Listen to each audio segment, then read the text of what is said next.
আজকের এই বিশ্লেষণ কোনো একদিনের মন্তব্য, কোনো একক স্লোগান বা কোনো তাৎক্ষণিক রাজনৈতিক উত্তেজনার মধ্যে সীমাবদ্ধ নয়।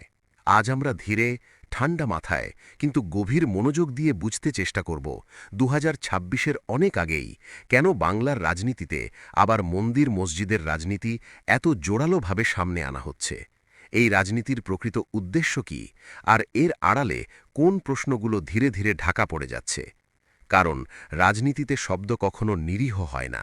প্রতিটি শব্দের পেছনে থাকে হিসেব, সময় নির্বাচন হয় ভেবেচিন্তে, আর যে ইস্যু সামনে আনা হয় তার মানে অনেক সময়ই এই নয় যে সেটাই সবচেয়ে বড় সমস্যা, বরং সেটাই সেই পর্দা যার আড়ালে অন্য অনেক বড় প্রশ্ন লুকিয়ে থাকে।